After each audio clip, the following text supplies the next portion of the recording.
Well, Donald Trump has also warned Iran that the U.S. will take very strong action if Tehran executes prisoners. But what will U.S. intervention, if any, look like? Joining me live from Washington, D.C. is Benham Ben Taleblu. He's the Senior Director of the Iran Program at the Foundation for Defense of Democracies. Ben, we're good to have you with us this early morning where you are. Now, Donald Trump is promising Iranians, as we heard earlier, opposed to the regime, that help is on its way if they keep up the pressure. Would you be expecting action perhaps that goes beyond the airstrikes that we've seen on previous occasions by the U.S.? Well, it's a pleasure to be with you. That really is the million-dollar question right now. What does help look like in practice?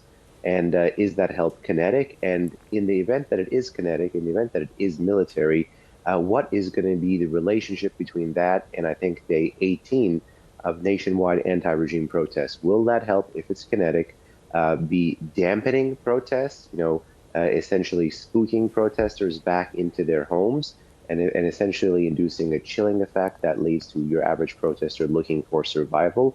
Or will that have a driving effect? Will that stiffen the resolve of your average Iranian protester because they'll see, for example, the repression apparatus or localized law enforcement or the Basij paramilitary, for example, being taken out, and that actually paved the pathway for more or wider scale anti-regime protests. So again, if it is kinetic, if it is military, it'll depend a great deal on the target and the relationship between the target and the average Iranian protester.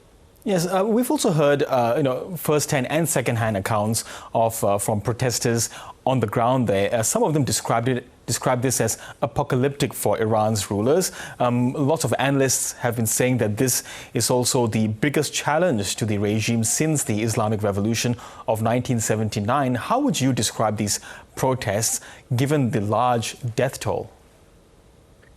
Given the large death toll, given that you have about 5.5, 6 days now of a nationwide internet blackout, which is a sign that the regime wants to use this much violence as quickly as possible. This is unprecedented in the history of the Islamic Republic. Certainly, in the past 46, 47 years of the regime, there have been protests, street protests, strikes, labor strikes against the government, but nothing on this scale and on this scope, nothing at this demography, geography, and even volume against the regime.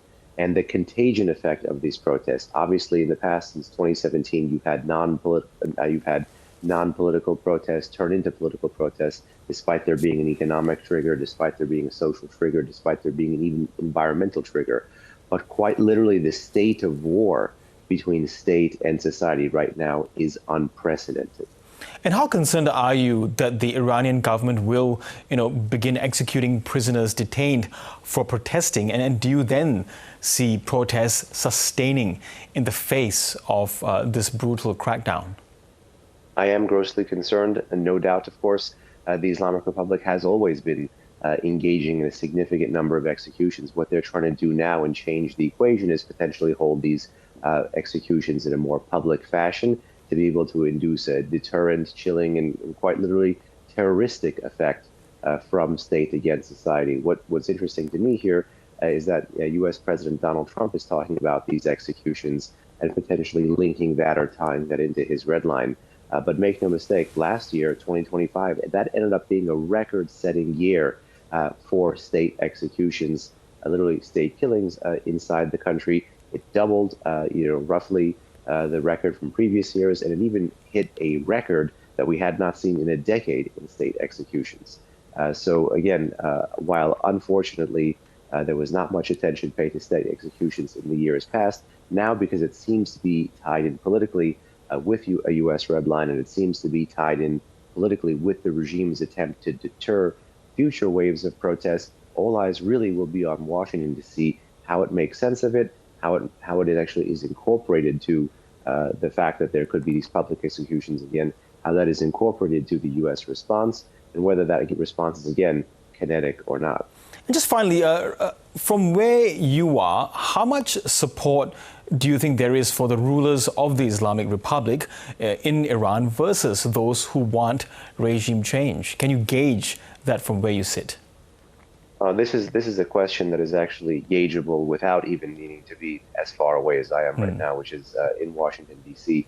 Another reason why these protests actually are a blaring red light for the international community is that it represents the intensification of the trend we've seen, again, since December 2017, which is that Iranian protesters using non-political triggers to push past the state to engage in distinctly political activity.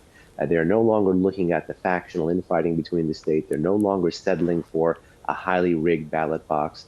Iranians are using every possible opportunity, quite literally, as your report previous to this was saying, facing certain death by going out onto the street right now. And that should be a sign to the West, to analysts, to experts, to activists, to lawmakers, to policymakers about the bravery of the Iranian population, and get these folks in these capitals to reconsider their state's Iran policy. It simply, I think, is not going to be enough to issue a press release from the foreign ministry.